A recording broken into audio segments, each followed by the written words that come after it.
कहानियाँ सिर्फ सुनने के लिए नहीं होती। कुछ कहानियाँ होती हैं महसूस करने के लिए। ये कहानी आप सुनकर शायद छोड़ दोगे, पर ये जिंदगी भर आपके जहन में रहेगी। मैं हूँ कौशिकी भट्ट और आप सुन रहे हैं ये कहानी द कर्स चैनल पर। तो चलिए शुरू करते हैं। आज का इंसिडेंट जो मैं आपसे शेयर करने वाला हूँ, ये कोई कहानी नहीं है, ये एक हकीकत है। ये इंसिडेंट जब से मेरे और मेरे दोस्तों के साथ हुआ, हम रात को अपने घरों से बाहर कदम रखने से भी पहले 1000 बार सोचते हैं। इस रियल इंसिडेंट को शेयर करने से पहले मैं आपको बता दूं कि इस स्टोरी में मैं एग्जैक्ट नेम और प्लेस मेंशन नहीं करूंगा और स्टोरी के एंड में मैं आपको कुछ प्रूफ्स दूंगा। तो चलिए मैं शुरू करता हूँ। मेरा नाम अमन है और मेरे बाकी के 3 दोस्त रोहन, प्रतीक और उज्जवल, हम चारों काफ़ी अच्छे दोस्त रहे हैं। वो वक्त सर्दियों का था और हम रोज की तरह अपने स्कूल में थे। हम लोग काफ़ी ज़्यादा खुश थे क्योंकि उस दिन लंच के बाद से हमारे सारे पीरियड्स फ्री होने वाले थे और बरसात के मौसम ने उस दिन 4 चांद लगा दिए। हमारी क्लास का डोर बच्चों ने बंद कर दिया क्योंकि ऑब्वियसली कोई भी पढ़ना नहीं चाहता था। सब लोग अपना अपना एंजॉय कर रहे थे। हम चारों के चारों दोस्त लास्ट बेंच पर बैठे थे, विंडो सीट के पास। बाहर ऑलमोस्ट अंधेरा ही था।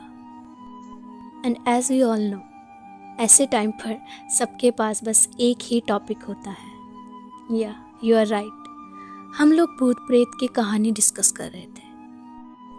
इतने में बातचीत करते करते पता नहीं कब हम लोग अपने स्कूल के कुछ दूरी में आते लाइट हाउस के बारे में बात करने लगे। वो जो लाइट हाउस था वो हमारे स्कूल में काफ़ी ज़्यादा फेमस था। सब लोग बोलते थे कि उस लाइट हाउस से आवाज़ें आती हैं और वो आवाज़ें किसी औरत की होती है। अब ये बात कितनी ज़्यादा सच थी ये किसी को भी नहीं मालूम था। इतने में उज्जवल बोलता है, अरे प्रतीक, तेरा तो परसों बर्थडे है ना। ये बात वो उस लाइट हाउस की तरफ देखकर बोलता है, जिस पर कि हम लोग समझ जाते हैं कि उसके इंटेंशंस क्या है। इतने में वो बोलता है, गाइस क्यों ना हम प्रतीक का बर्थडे इस बार लाइट हाउस में जाकर बनाएं? क्या बोलते हो? बहुत मज़ा आएगा एंड हम वहाँ जाकर कुछ रिकॉर्डिंग या वीडियोस बनाकर लेकर आएंगे। सोचो, हमारे चर्चे ही चर्चे होंगे पूरे के पूरे स्कूल में।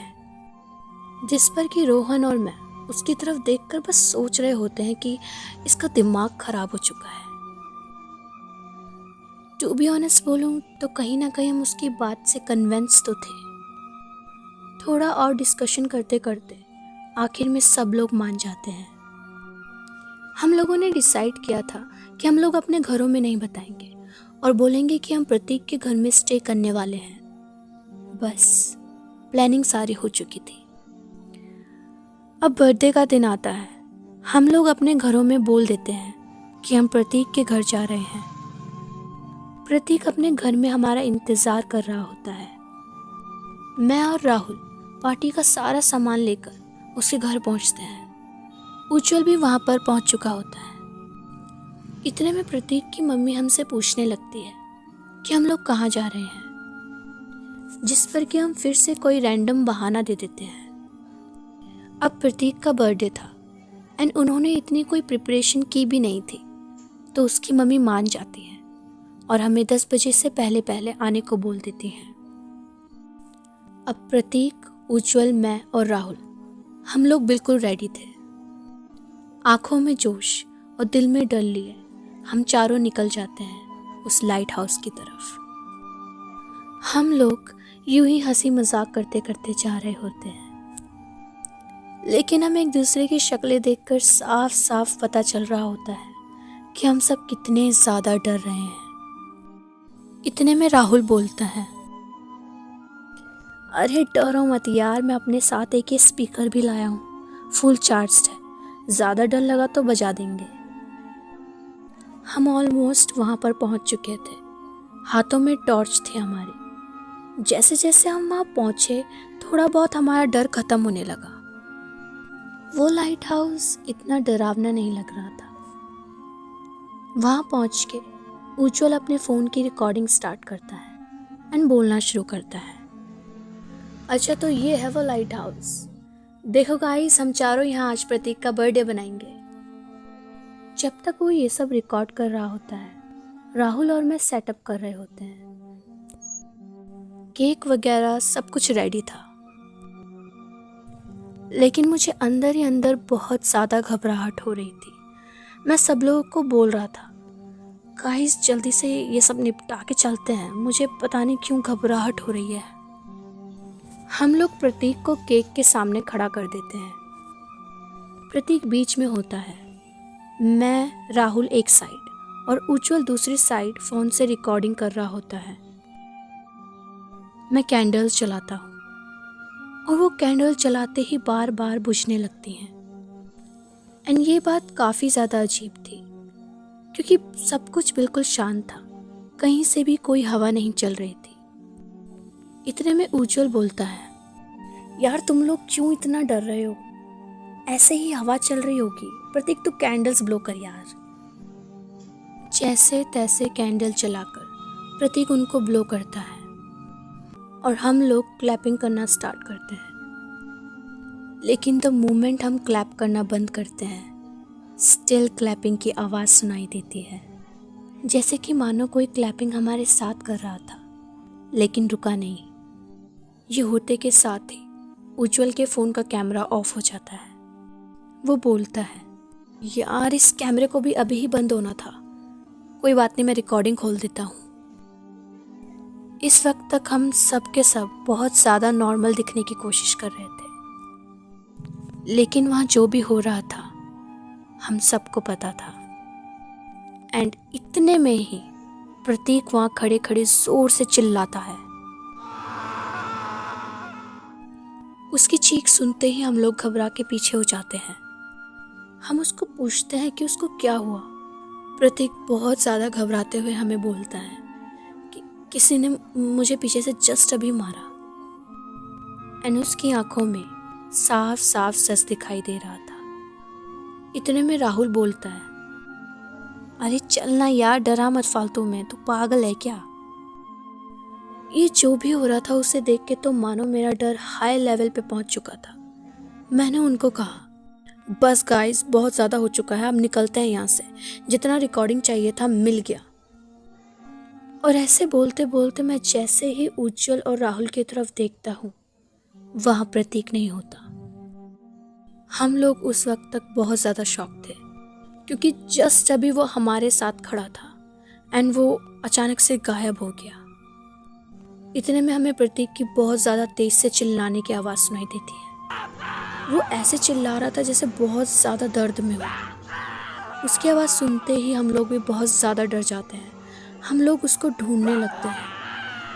हम तीनों उसको पूरे लाइट हाउस में आसपास ढूंढते हैं, पर वो हमें कहीं भी नज़र नहीं आता।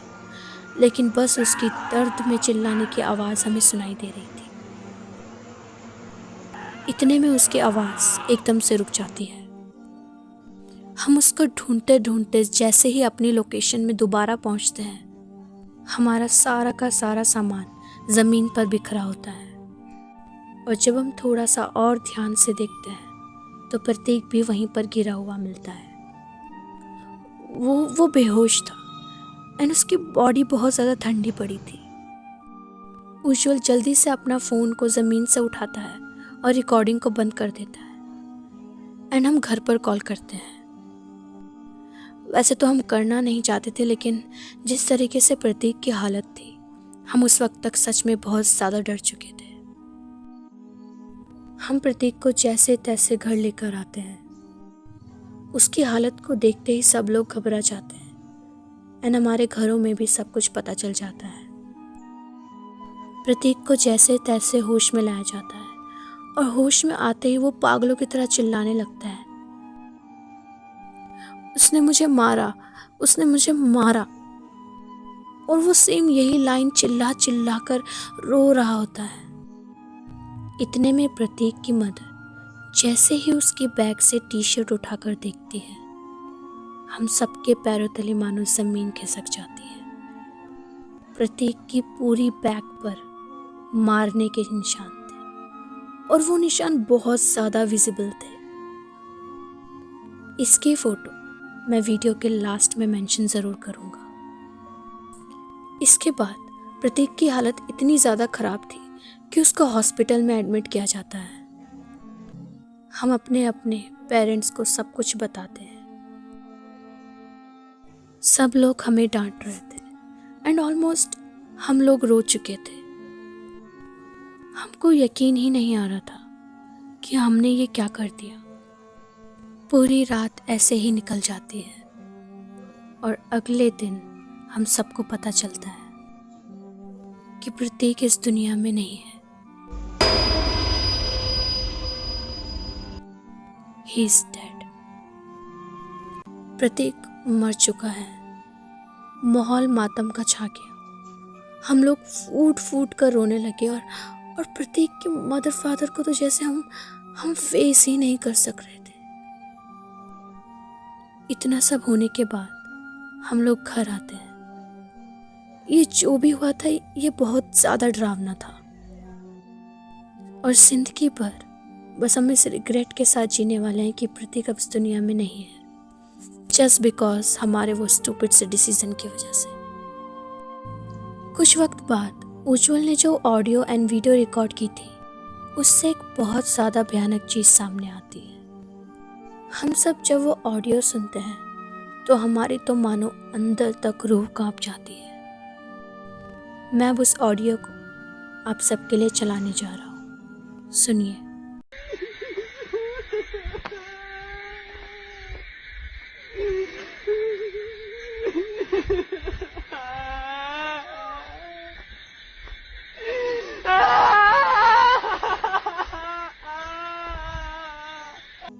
ये आवाज़ उस रिकॉर्डिंग में उस रात रिकॉर्डेड थी और जो फोटो आपको अभी सामने दिख रही है इसमें साफ साफ किसी की प्रेजेंस हमारे बीच में आप देख सकते हो। और उस रात प्रतीक की बैक पर जो निशान थे वो भी आप स्क्रीन में देख सकते हो। इस इंसिडेंट के बाद मैंने वो स्कूल भी चेंज कर लिया था। उस बात को अब काफ़ी ज़्यादा साल हो चुके हैं। उस रात वो जो भी हुआ था वो हम सबकी सोच से बहुत ज़्यादा परे है।